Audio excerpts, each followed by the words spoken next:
Zaczynamy motoryzacyjny skrót tygodnia. Ja nazywam się Mikołaj Stachowiak, ze mną jest jak zawsze Patryk Brzozowski i dzisiaj mamy niesamowitego gościa. Anna Gończarek, dzień dobry.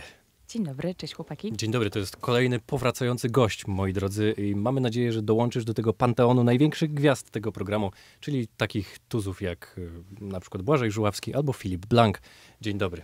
Dzień dobry. To są te wspomniane wielkie nazwiska Tak. dla polskiej motoryzacji, dziennikarstwa motoryzacyjnego. I dla motoryzacyjnego skrótu tygodnia również. Tak, no to jest zaszczyt być w takim gronie. To Chciałam bardzo się, nam miło. tak jak wam powiedziałam poza anteną, chciałam się merytorycznie przygotować do tego programu. Nie udało się, bo... A co zamierzałaś zrobić w ramach przygotowań? Nie wiem, właśnie nie Spokojnie, niektórzy by powiedzieli, że tu nie Nie ma wiem, żadnej merytoryki, wiesz, także... Nie wiem, na przykład chciałam odsłuchać parę podcastów, posłuchać właśnie moich mistrzów, no ale no i tak ich słuchałam, więc...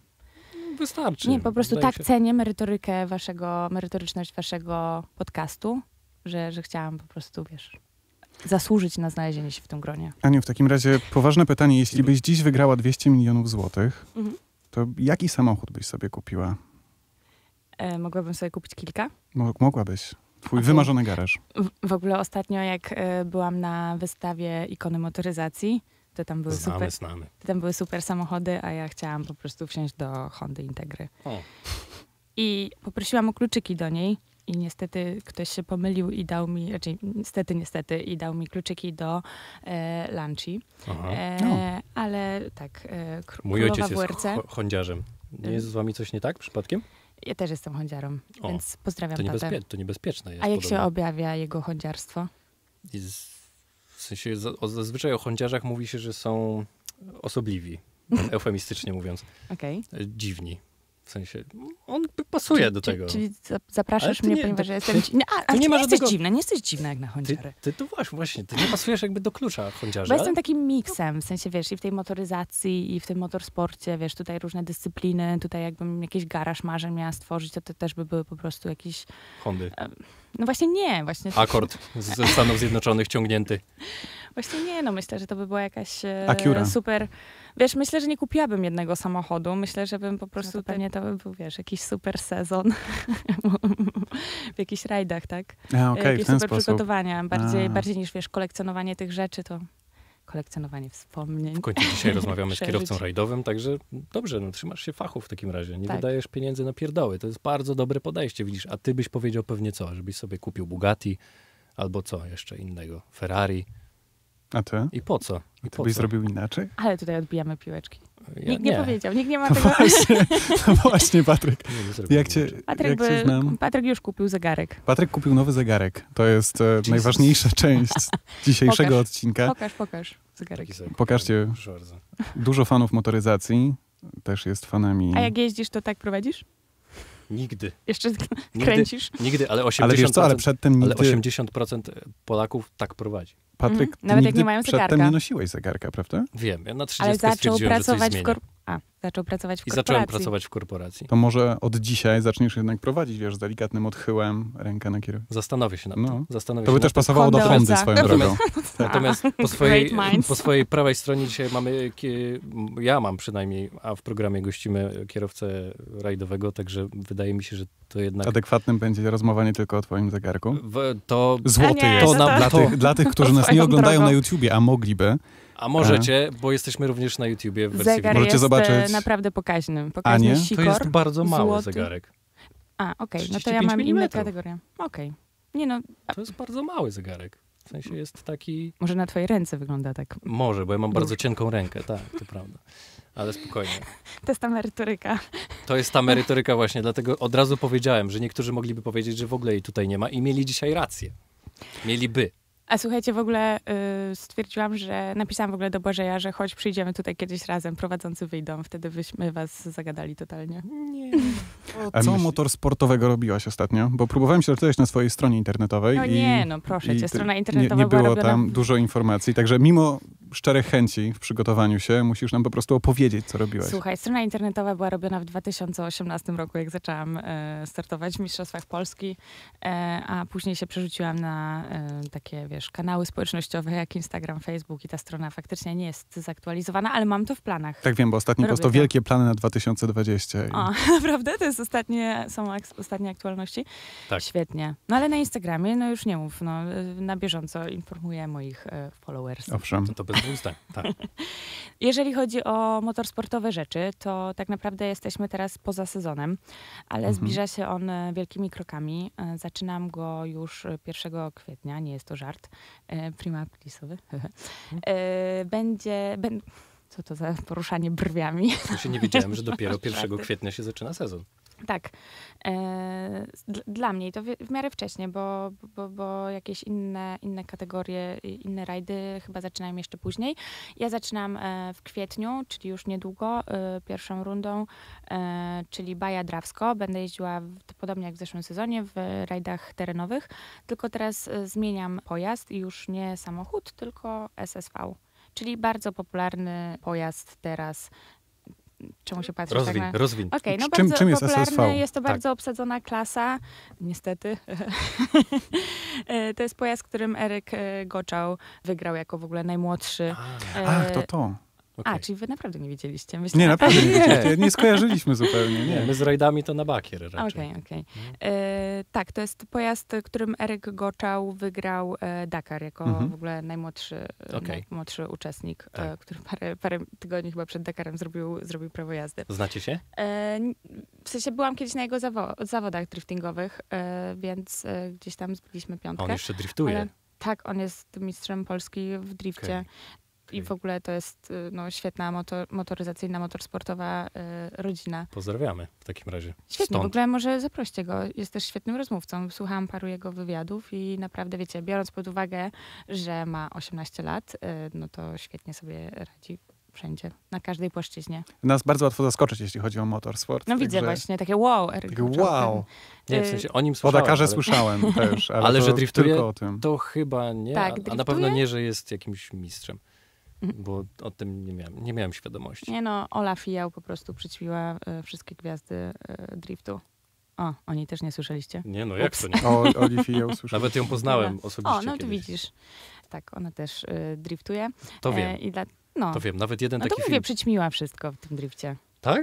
No, jeżeli nie słyszałeś o Eryku, a słyszałeś o Oli. Nie słyszałeś o mistrzu, a słyszałeś o uczestniku. Oj, nieprawda, mistrzyni to w tę też. stronę idziemy. Też mistrzyni. Mistrzyni, okej. Starałem się coś zrobić. Ja jestem słaby w rankingach i w mistrzach. Okej, no motorsport, no nie ukrywajmy, to nie jest piłka nożna, tak? No oczywiście, ale Aniu, nie interesują nas inni, jakby ci kiedyś mama powiedziała za czasów szkolnych, ale no właśnie, ja nie jestem inna. Ja nie jestem inna. Tak, to planuję starty pojazdem SSV, czyli nie wiem, ludzie na to mówią, no Kanamem, ludzie też na to mówią buggy na przykład. No, po prostu otwarte wszystko dookoła, nie jest to tak jakby w kategoriach samochodu, tak, rozpatrywane. Nie każdy pilot tak jakby, no to jeszcze do ustalenia. To się jeszcze buduje.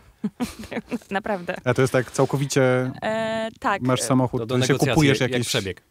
Jakieś podzespoły, czy wszystko robicie samemu? Powstał nowy zespół, AF Motorsport. Chłopaki zaprosili mnie do współpracy, do jeżdżenia w tym sezonie. Spotkałam się, mój pilot, Damian Syty, który ze mną pierwszy raz w ogóle pojechał na rajdy terenowe, a wcześniej to jest takie bardzo uznane nazwisko w rajdach drogowych. Znam Damiana Sytego, Naprawdę? Nawet kiedyś z nim On nawet nagrywałem, nie ma Instagrama. Nawet kiedyś z nim nagrywałem film. To było bardzo dawno temu, w 2017 roku najpewniej. I wtedy miałem, jako taki początkujący youtuber w sferze motoryzacji, miałem współpracę z bardzo wyjątkowym prezentem i on współpracował razem z moim podstawówkowym i gimnazjalnym kolegą Adamem Sroką, którego również znasz. Nie, no to wszyscy się znamy. To on był również instruktorem jazdy i wtedy spotkaliśmy się przy okazji jazdy Nissanem GT-R na torze w Łodzi, chociaż torem to ciężko nazwać, ale na potrzeby tej rozmowy niech tak będzie. Tak. Na Damiana też tak trafiłam, że Adam Sroka, który jest takim moim pilotem do skoku, w sensie slash kolegą. Tak, Adam jest świetnym kierowcą, świetnym pilotem.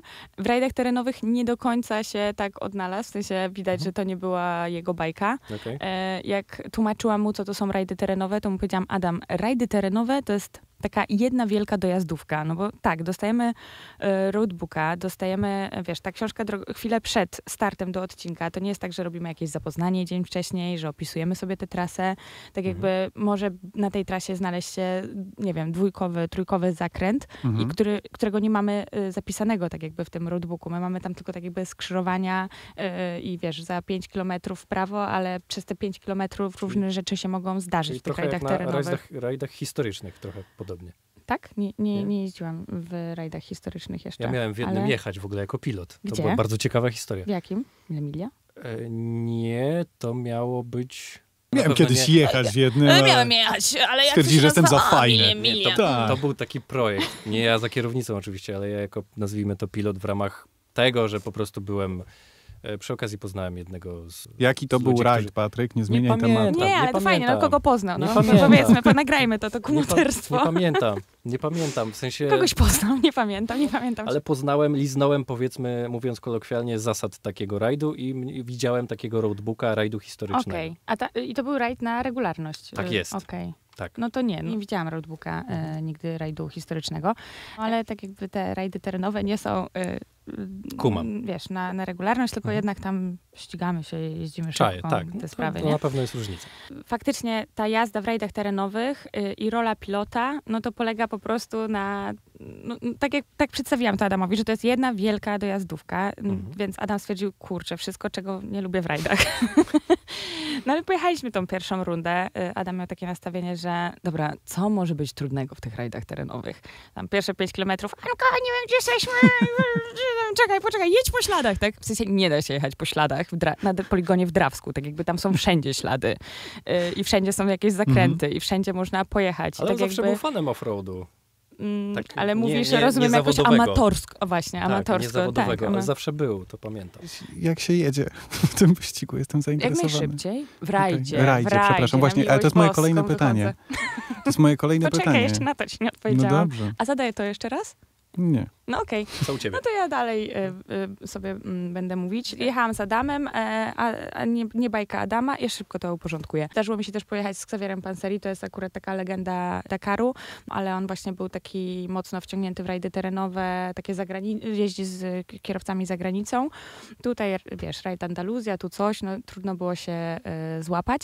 I Adam właśnie mi polecił Damiana Sytego. Dla niego był to debiut w rajdzie terenowym. I to jest człowiek, jak go pewnie poznałeś, no to zauważyłeś, niezwykle merytoryczny, tak? To jest słowo przewodnie w ogóle dzisiejszego widzepodcastu. Podchodzący tak bardzo sportowo do sprawy. U nas w teamie bardzo dobrze się znamy, lubimy w Hołowczyc Racing. Piloci, mechanicy, kierowcy, no taka jedna wielka rodzina to była, więc też taka atmosfera można było wywnioskować, jak się pierwszy raz tam, wiesz, było z zewnątrz, że jest taka luźna dosyć, fajna, przyjemna. Damian tam wszedł ze swoim takim super świetnym, sportowym nastawieniem, które mega lubię, szanuję i fajnie mieć kogoś takiego na pokładzie. I też tam właśnie ci piloci się śmiali, że kurczę, Damian tutaj, wiesz, musztrę wprowadzi i właśnie nagle się zrobi bardzo, bardzo sportowo. I zaczęłam jeździć z Damianem. W ogóle pierwszy rajd pojechaliśmy, jego debiut w rajdach terenowych wydachowaliśmy. Myślałam, że wiesz, już nigdy się do mnie nie odezwie, ale następną rundę również ze mną pojechał. W ogóle, wiesz, on naprawił mi cały samochód na odcinku. Wiesz, elektrykę naprawił, wymienił ten drążek kierowniczy. Wszystko się działo przez telefon z pomocą naszego teamu. Wiesz, nie mieliśmy zasięgu jakiegoś super, no nie? Deszcz padał na ten telefon jeszcze, na nas. Damian w tym błocie, po prostu pod tym samochodem. Dało się w ogóle, wiesz, tylko wyjść z mojej strony, no nie? Po tym wypadku. W ogóle było szczere pole i jedno drzewo i na tym drzewie oczywiście wylądowaliśmy moją stroną, na szczęście. No i tak jakby wszystko się wgięło. Trzeba było założyć bypassy, nie było tej elektryki. Wyszliśmy z mojej strony, Damian to zrobił, weszliśmy z powrotem. Później się okazało, że jeszcze jest drążek. Damian taki zrezygnowany już po godzinie w błocie. mamy drążek zapasowy. Ja mówię, mamy. Dobra, wysiadamy. A, dobra, ty wysiadasz, Ganci. Naprawiliśmy i pojechaliśmy. I to było super, bo ja w ogóle udało mi się przejechać, wiesz, jeszcze odcinek, więc tak jakby od razu po dachu wsiadłam do samochodu i pojechałam, więc to było ekstra, bo te pierwsze kilometry tak jakby po dachu nie są jakieś, wiesz, nie czujesz się jakoś super pewnie w tym samochodzie, więc Jasne. jakbyś miał dużą przerwę i później po miesiącu wsiadł na następny rajd, no to byłbyś bardzo dalej, tak? Dużo dalej. Mentalnie. Walka ze strachem. No, dokładnie. Tak. Więc to było fajne. No i Damian zaprosił mnie na testy rajdowe, żeby mi pokazać właśnie, co to jest SSV. I ja się śmieję, że tak jakby ja go wciągnęłam w rajdy terenowe, a w tym momencie Damian jest tak wciągnięty w rajdy terenowe, że właśnie budujemy wspólnie team, budujemy SSV-y i samochód, też podjęłam decyzję, że będę w tym startować, więc mój samochód na razie się, mój SSV na razie się buduje, klatka, te sprawy, więc mamy bardzo mało czasu i bardzo, ale to w motorsporcie i jeszcze motorsport, pierwsza runda, to jest zawsze oznacza pośpiech i po prostu takie działania na wariata. Czyli Damian w przeciwieństwie do Adama złapał tego bakcyla, jak to Złapał mówią. bardzo, no. I okej. W sensie Już nie uważa, że jest nudne. Znaczy nie, w ogóle Damian nie uważał, że to jest nudne. On bardzo profesjonalnie podszedł do sprawy i właśnie to było takie śmieszne. Wszyscy mu mówili, piloci, że słuchaj, w rajdach terenowych każdy się gubi. Tak jakby nie ma opcji, że się nie zgubisz. W sensie jeździmy tutaj już kilka sezonów, kilka lat i piloci nawet mieli tak, no ja to nawet mojemu kierowcy nie mówię, że się zgubiliśmy, nie? I jedziemy dalej. No i Damian stwierdził, że oni po prostu mają takie luźne podejście do sprawy, ale że nie ma opcji, że on się zgubi. No i właśnie mi mówi, Aniu, tak na początku jeszcze, wiesz, jak się nie znaliśmy tak formalnie, no ja myślę, ja wiem, że tutaj chłopaki mówią różnie, ale ja myślę, że my damy radę się nie zgubić, że będzie okej. Na pewno trudno mi będzie przed tobą właśnie przyznać się, że muszę ci powiedzieć, że nie wiem, gdzie jesteśmy, bo ja na przykład nie ogarniam tego, jak można się zgubić i później się odnaleźć, wiesz, z powrotem. W sensie jak wjechać na tą ścieżkę. My z Adamem się zgubiliśmy i tak jakby pojechaliśmy jakąś alternatywną trasą. To dosyć, za co nam tam nadano karę. No i właśnie Damian mówi, że on właśnie będzie mu trudno się przyznać przede mną, przed sobą i przede mną, że się zgubił. Okay. No i, ale myśli, że raczej tak jakby tego unikniemy po prostu. To przynajmniej szczere od początku. Tak, że po prostu jakieś takie, że profesjonalizm i odpowiednie skupienie tak jakby pozwoli nam jednak nie zrobić tego, co wszyscy, tak? Ty nie jesteś wszyscy. Takie rzeczowe podejście tak. bardzo. Analityczne. Mama Damianowi zawsze mówiła, że on nie jest, ty to nie jesteś wszyscy. Nawet co mu mama mówiła. Tak. Okay. Nie jesteście no i tak jedziemy na tym odcinku i tak po 5 kilometrach Damian takim mega spokojnym głosem mówi tak, Aniu, z przykrością muszę ci powiedzieć, że w tym momencie nie wiem, gdzie jesteśmy. Ale co się okazało? Okazało się, że wszyscy naprawdę zrobili tam błąd i trochę to była wina złego oznakowania paska po prostu. No nie chciałam tego mówić, ale wiesz, no tak jakoś to faktycznie źle było napisane i po prostu Damian już naprawdę stwierdził, że no to tak nie do końca właśnie była jego wina i w sumie ma rację, no bo to jest ogromny profesjonalista. Odpowiedziałam na pytanie. Które Mikołaj już nawet nie wie, jakie było. I od tych 200 tysięcy przeszliśmy do rajdów. Bo ja się chciałem zapytać, bo są rajdy i o rajdach właśnie rozmawialiśmy, tak, terenowych. Ale ty też bierzesz udział w wyścigach. Tak, brałam... No jak ostatnio rozmawialiśmy, to były głównie te górskie. wyścigi. No właśnie. I na stronie internetowej z 2018 roku też są wyścigi górskie. Pewnie. Tak. I wyścigi płaskie. Są. Od tego się... W Tajperze. Tak. Z tego się wywodzę. Tak się zaczęła w sumie moja droga. Przyjechałam najpierw na tor, ścigałam się w wyścigach torowych. Czyli Chlijówką drugiej generacji. To był mój pierwszy samochód, taki poważny, nazwijmy to, w sensie z klatką samochód rajdowy. Później, żeby oszczędzać i tak jakby nauczyć się jeździć i żeby nie płakać, jak będzie dzwon, zainwestowałam w świetną zabawkę / narzędzie do nauki jazdy zwane cieniasem. Fiat Cinquecento. Okej, dobrze. I tym jeździłam i w wyścigach płaskich, i w wyścigach górskich. W ogóle jeszcze w pierwszym sezonie, w 2018 roku, mój mechanik mi właśnie powiedział, że słuchaj, tylko jeździsz właśnie na tym torze, powinnaś zobaczyć wyścigi górskie, to jest dopiero fun, to jest super, tam są kibice. I faktycznie, tak jakby te wyścigi górskie mają taką niesamowitą rzeszę kibiców, takich, którzy się tym interesują i tym żyją. i takich lokalnych, i takich, którzy jeżdżą. Taka fajna bardzo społeczność. I ja akurat trafiłam na wyścigi górskie w Sopocie. To jest taka runda pełna sprzeczności, Sopot, góry, ale tam mi się tak strasznie spodobało, bo tam jest nawet nie sami kibice, ale tam jest jeszcze więcej tych ludzi na wyścigu, no ponieważ to jest szczyt sezonu, wszyscy przyjeżdżają na wakacje, a odbiór techniczny jest na Monciaku, więc siłą rzeczy zajrzysz, nie? Co się dzieje na tym Monciaku, co to są za samochody i dlaczego tam jest dużo ludzi, więc to jest taka super popularyzacja motorsportu. W sensie coś, co uważam, że powinno się puszować, mega jest potrzebne i czego cały czas brakuje. I tak, i z tego powodu, że pojechałam na te wyścigi w Sopocie tak się rozejrzeć.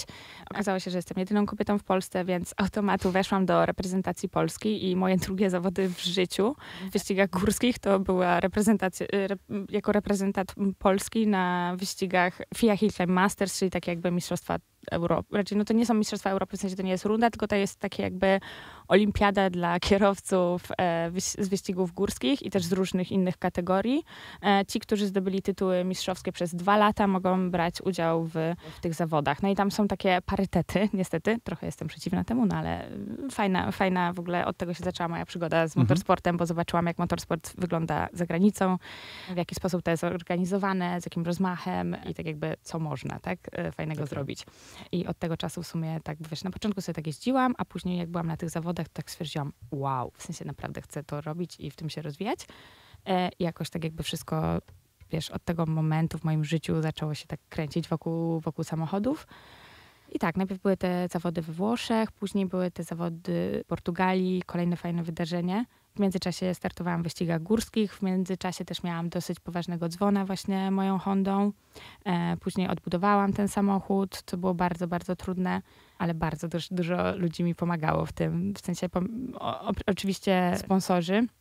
Najbardziej właśnie Honda Wyszomirski, który po prostu taką ma ogromną wiedzę, bo sam jest zawodnikiem. A plus też po prostu, wiesz, ludzie mi przynosili rzeczy do samochodu, zderzak, tak? Jak siedziałam gdzieś w knajpie, ktoś do mnie pisał na Instagramie, że ma zderzak do mojej Hondy i mi go przyniesie. I wiesz, jest taka fajna historia, że siedziałam sobie akurat w knajpie, miałam jakieś spotkanie i chłopak po prostu przyszedł, zostawił mi ten zderzak. Ja tak z tym zderzakiem nie do końca wiedziałam, jak, wiesz, zmieścić się w restauracji. Więc go zostawiłam, wiesz, na Żoliborzu przed po prostu restauracją, przed drzwiami.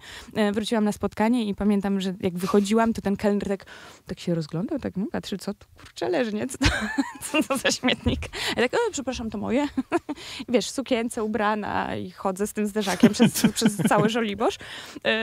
I tak, no taka była historia odbudowania mojego samochodu, nie? W sensie w tej mojej drodze jest strasznie dużo pasji, a tak jakby, no wiesz, motorsport jest strasznie wymagającą dyscypliną, jeżeli chodzi o finansowanie. Tak, to więc fajnie, że takich ludzi się spotyka dookoła i w ogóle super, to jest taka motywacja do dalszego działania. I po dzwonie było na pewno się trudno zebrać. I jeżeli chodzi o odbudowę auta i jeżeli też chodzi o jakieś takie odzyskanie pewności. Bo trochę dzwon taki, co tak żartobliwie opowiadałam, że mieliśmy z Damianem, no to po prostu była rolka, stanęliśmy na kołach, tak jakby, wiesz, Damian naprawił samochód na odcinku i ruszyliśmy dalej. No to jest zupełnie co innego niż przy dużo większej prędkości na wyścigach górskich, gdzie odcinek ma 4 kilometry tylko i musisz się jakoś tak maksymalnie odpychać. I uderzenie przy takiej dużej prędkości, wiesz, na asfaltowej drodze, no to jest zupełnie co innego. Tak jakby tam była duża prędkość, tam trochę się, wystraszyłam się po prostu trochę, no nie ukrywam. Więc tak, to było na pewno trudne i bardzo powoli nabierałam prędkości. Adam Sroka by w tym momencie powiedział, że w ogóle jej nie nabrałam jeszcze do tej pory. Żartownik. Okrutnie. On jest okrutny, on jest po prostu okrutny. A tak.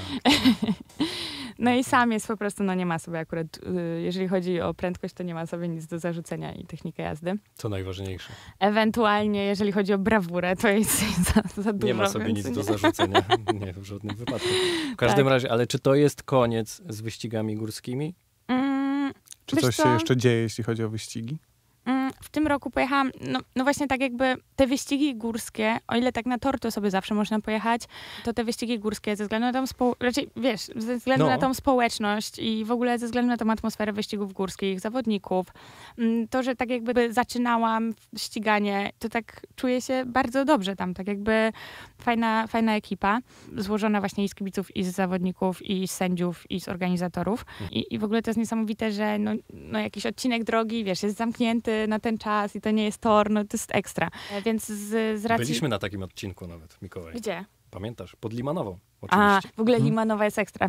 Mega, to jest moje... Droga z tarkami, niech to będzie największy dowód tego, jak popularne są wyścigi górskie u nas w Polsce. Wszyscy dziennikarze motoryzacyjni jadą w to samo miejsce. Ale słuchajcie, ostatnio z Tomkiem Sarną byliśmy w Szwajcarii, właśnie na St. Moritz, w St. Moritz na The Ice i obok tego miejsca, na tej przełęczy Bernina jest wyścig górski i my spotkaliśmy tam jakichś ludzi i ci ludzie powiedzieli, że oni znają wyścig górski w Limanowej. Tak? No i Tomek po prostu był w takim szoku. To pewnie dlatego, że my tam byliśmy. My jesteśmy trendsetterami znanymi. No właśnie, odkryłeś Damiana Sytego przede mną. On zna też dużo osób. Tak. No nie, aż tak dużo to nie. Więc tak, wyścig w Limanowej jest ekstra. Tam jest strasznie dużo kibiców i to jest runda Mistrzostw Europy w ogóle. Mistrzostw Polski i Mistrzostw Europy. Runda w Sopocie, no tak jak mówiłam, szczyt sezonu i zamknięty odcinek między Gdynią a Sopotem ekstra. Więc z racji tego pojechałam na ten wyścig w tym roku. W sensie w tym roku mówię, bo jeszcze nie zaczął się ten sezon jakby dla mnie. W sezonie 2022 byłam na wyścigu górskim w Sopocie, właśnie tak sobie zobaczyć, bo po prostu mi było tęskno do tej dyscypliny i pojechałam sobie po prostu jako samochód funkcyjny. Tam byłam VIP-em, w sensie to znaczy, że po prostu mogłam wozić kibiców, bo tam jest tak jak w rajdach, jak jest zerówka, która czyści trasę, 2 zera, które po prostu, wiesz, usuwają kibiców z trasy, patrzą, czy trasa jest okej, przyjezdna. Ale nie tak dosłownie. Nie. Mustangiem tam jeżdżą, wiesz. Trochę tak. Usuwają kibiców z drogi, I właśnie z nimi też jeżdżą samochody takie VIP-y, które mogą wozić kibiców. I tam chyba miałam czyli takie, 3 przejazdy aż takie po tej trasie. Trochę. Tak, totalnie to jest taksi. Dobrze. Więc jechałam w tej funkcji, co było mega fajne, bo nie miałam tej całej napinki, że o Jezus, zaraz mogę się rozbić, albo zaraz trzeba wystartować, albo coś. To jest też szalenie atrakcyjne, nie ukrywajmy. Tak. Ale pojechałam sobie na takim totalnym luzie, mogłam porozmawiać z kibicami, mogłam też tych kibiców zaprosić do auta. Mam w ogóle takiego kibica. On jest ekstra. Chyba od 2018... Masz grupersa? Mam, tak, Ganci Fanboys. Mam... Miałam takich kibiców, którzy mieli takie koszulki na barburce. Pierwszy raz jak startowałam, drugi raz jak startowałam, to było ekstra. Ci kibice akurat zrobili mi mega niespodziankę, bo właśnie na trasie wyścigu górskiego w Sopocie zobaczyłam biało-czerwoną flagę z napisem Ganci pierwszy raz w życiu i oni co roku byli na tej trasie z tą flagą, grono się powiększało i to tak czasami dosłownie, w sensie, że ktoś miał dziecko na przykład, albo też właśnie nowi kibice I on of body z napisem Ganci, tak? Nie, no ale są właśnie dzieci, to jest super, jeżeli chodzi o dzieci na wyścigach. Sprzedawać merch. Siedzą też w takich słuchawkach, to jest super słodkie. No spoko, możesz mi w tym pomóc. Dobrze. Wiesz. Dobrze. Widzę, że już biznes. Merch. Ja myślę, że biznes już wyczuł po prostu i drugi zegarek tam gdzieś w głowie. Będziemy robić merch. Dobrze. Ganci merch. Teraz wszyscy będziemy chodzić ze swatchem z napisem Ganci. Tak? Ganci merch. Ganci April. A powiedzcie w ogóle, co u was, jak wiesz co, ja właśnie, ja tak podcastu? Chciałem z tobą porozmawiać, bo ja chciałbym bardzo zacząć jeździć jakoś na go-kartach, tak, żeby się ścigać gdzieś i jakby zupełnie nie wiem, jak to rozpocząć. Pomyślałem sobie, że mój brak niewiedzy może być ciekawy dla słuchaczy, widzów i w ogóle. U mnie jest problem taki, w sensie już jakoś tak jakby żyję z nim, że ja nie mam tej przeszłości takiej stricte kartingowej, nie wywodzę się z kartingu, nie byłam dziewczynką, która była prowadzana po prostu na te zajęcia od 4 roku życia. A zwykle niektórzy tak jednak, właśnie, wielu jednak tak zaczyna. Nie? No niektórzy tak startują, więc tak jakby mi tego ewidentnie brakuje. No i tak jakby zawsze jak ktoś zadaje mi takie pytanie, no to chętnie tak jakby to wiesz, wszystko przyjmuję tak jakby do mnie, tylko odsyłam po prostu dalej, gdzie można jakie kroki poczynić. Do Damiana Sytego, proszę bardzo. W sensie do niego wszyscy odsyłają. Tak, ale wiesz, on ostatnio jest specjalistą od SSV i od rajdów terenowych. Dzięki tobie. Nie wiem, czy słyszałeś, ale buduje team. Dzięki tobie. Tak. No to nie. To do Adama Sroki pójdziesz. Ale Adam Sroka też właśnie nie ma przeszłości kartingowej. Nie ma. No właśnie. On od razu po prostu zaczął, więc tak, ostatnio na przykład odezwała się faktycznie do mnie taka dziewczynka, ona chyba miała 10 lat, chodzi na takie, co? Nie wiem, jakby skąd 10-letnia dziewczynka, a tu Adam Sroka, wiesz. No bo pytasz się o go-karty, ja tak? I ona się do mnie odezwała, w sensie jej tata się do mnie odezwał. Z tym samym pytaniem. Ponieważ dziecko tak jakby ewidentnie ma do tego talent. Ona chodzi na go-kart halowe w Warszawie. Na szczęście ma blisko i na szczęście właśnie tata tak jakby widzi, że ma dużą pasję i po prostu poświęca swój wolny czas i po szkole to ta dziewczynka naprawdę jeździ. To jest super, że ma taką możliwość. I ona naprawdę byłam z nią na tych go-kartach też, bo na początku tak tylko słyszałam, że ona objeżdża każdego faceta, który przyjeżdża na te go-karty. Każdego. A ma 10 lat. Chyba trochę więcej może, ale ja się tak słabo znam w dzieciach. Ale tak, naprawdę jest bardzo szybka. Naprawdę panowie tam, wiesz, wychodzą ze średnią miną, no bo, wiesz, objechał ich ktoś, kto jest... Oczywiście, no wiadomo, że ona jest dużo lżejsza, więc fajnie jej się jeździ.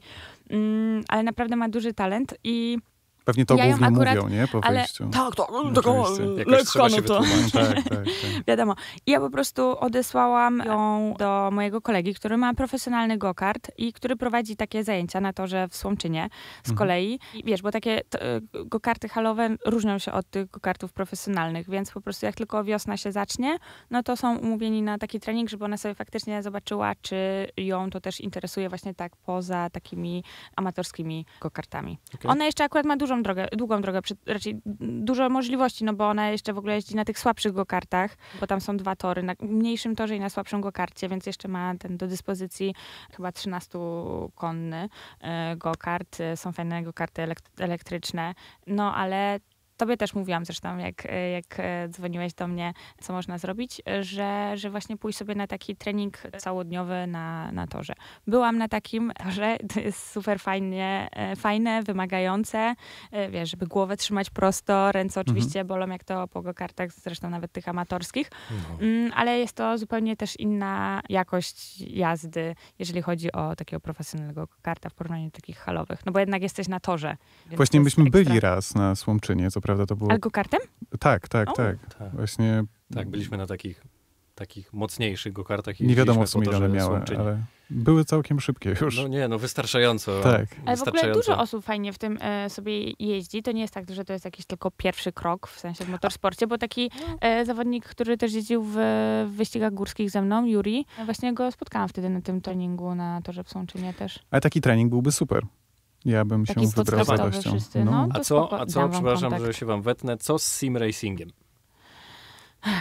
To zupełnie nie jest moja bajka. Rozmawiałam jeszcze też... o go-kartach chciałem dokończyć, zanim zaczniemy. Tak. No bo to też jest dobra metoda, żeby poćwiczyć. A propos tego, co powiedziałeś. Dostałam od Damiana Sytego wielki symulator, który Adam Sroka musiał wnieść na drugie piętro, uszkadzając przy tym moją ścianę i narażając się na gniew mojej mamy.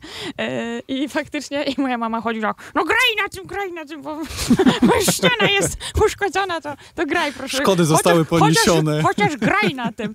No i faktycznie to jest fajne, no bo wiesz, jak jest dzwon, to jest new game. Nic się nie dzieje. Ja też sobie ostatnio kupiłem fotel, w sensie taki jeden z bardziej podstawowych i do tego całkiem fajną kierownicę, taką semi-profesjonalną powiedzmy i też sobie trochę gram. Zegarek, kierownica. W Assetto Corsa. Dokładnie. Ale dobrze, to z takiego treningu, jak się znaleźć na jakimś... Na zawodach? Tak. Właśnie... Czy w ogóle są jakieś zawody dla takich, wiesz, ludzi, którzy nie mają 10 lat? Bo jak patrzę na te wszystkie zawody go-kartowe, to oni wszyscy są tacy są niewielcy. No bo tak wcześnie zaczynają, no, a my to ja wiem, ale... stare konie i chcemy zaczynać. Wiesz, ja się nie próbuję dostać do Formuły 1, tylko chcę się dla zabawy pościgać. To jest straszne, jak właśnie tylko takie małe dzieci. Ale tak samo jest z innymi sportami. Jak chcesz się zapisać na piłkę nożną, to też takie kluby, gdzie ludzie grają po 18 roku życia, czy po 30, po 40 też są w mniejszości, raczej dzieci. No, z piłką nożną już bez przesady, nie? Chyba jest jak... To całkiem popularny sport, słyszałem. No jest popularny sport, ale żeby tak nie zacząć grać... Nie jak motorsport, ale wciąż. Żeby teraz zacząć grać, no tak już słabo raczej.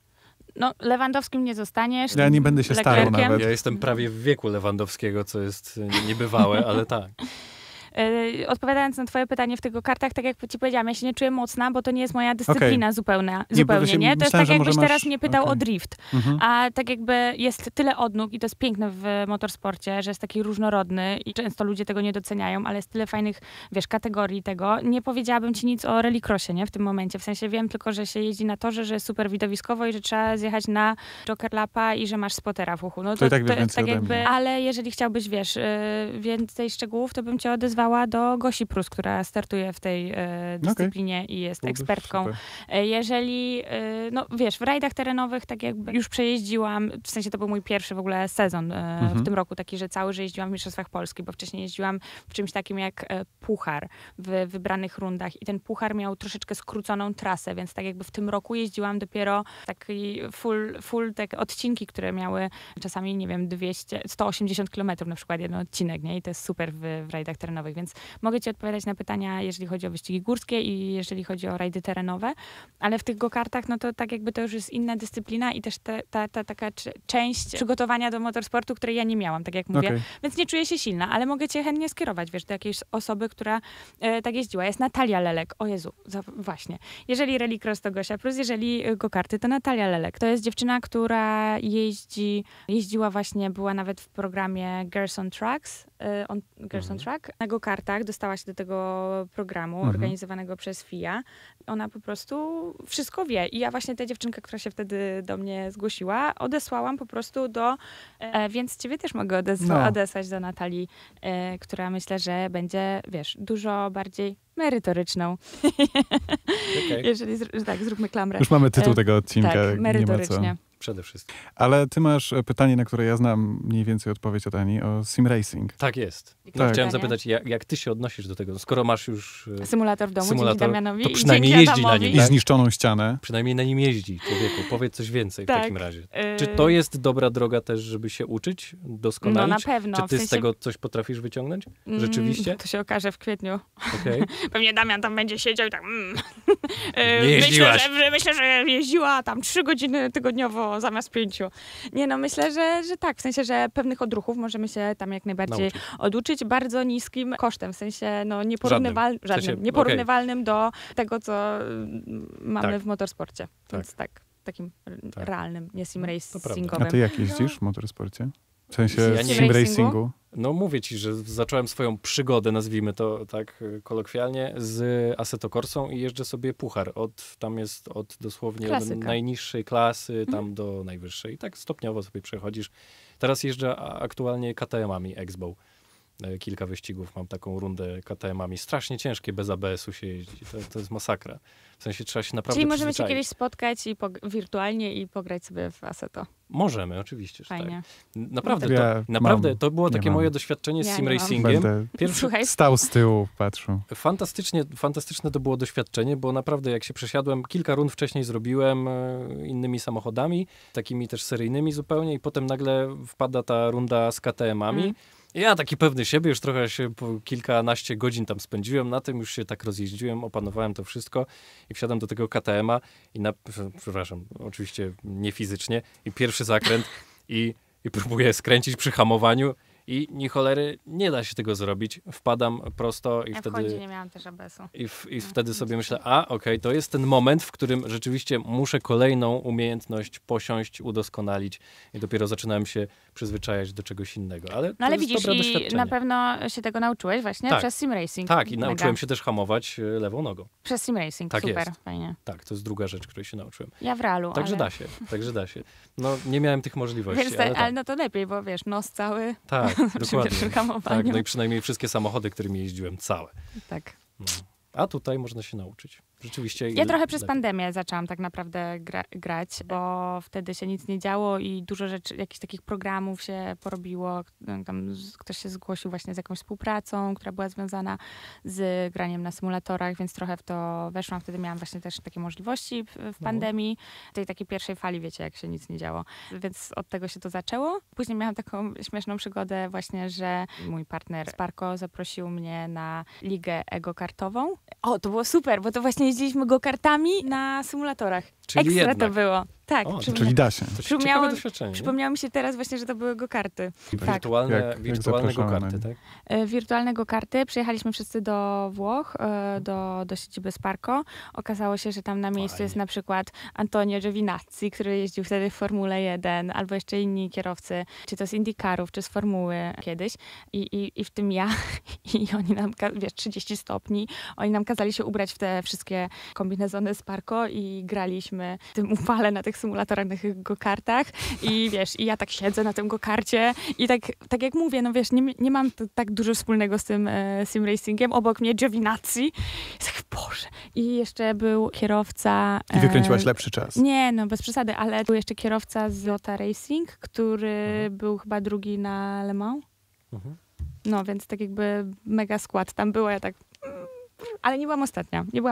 Pamiętam, tata mi gdzieś widział w internecie, zrobił mi screena i mówi, że jest dumny, że nie jestem ostatnia. Chyba byłam przedostatnia.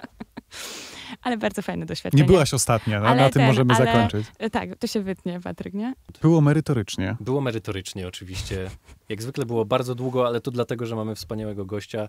Właściwie nie mieliśmy tutaj kogoś, z kim nam by nie było przyjemnie siedzieć tutaj razem przed mikrofonami i dzisiaj Ania kontynuuje tę tradycję. Także dziękujemy ci bardzo, Aniu. Ja dziękuję bardzo. Pamiętajcie o tym, że jesteśmy również w wersji wideo, także ja wam teraz macham i pamiętajcie o tym, kciuki, że... działo, a teraz trzymajcie kciuki za to, co będzie się dziać zarówno z tym podcastem, jak i w moim sezonie. Oczywiście. Przede wszystkim w twoim sezonie. Życzymy ci powodzenia od tego 1 kwietnia. Proszę. Pamiętajcie o tym, żeby zasubskrybować, niezależnie od tego, gdzie słuchacie. Mamy wszelkiego rodzaju social media. Tak jest. Ani social media też znajdziecie w opisie. Patryka też to jak zawsze. nie podlinkuj. Stronę nie podlinkujemy. Mikołaja też jak zawsze oczywiście. I do usłyszenia za tydzień. Do usłyszenia. Cześć. Do usłyszenia. Dziękuję. Pa, pa. No hej.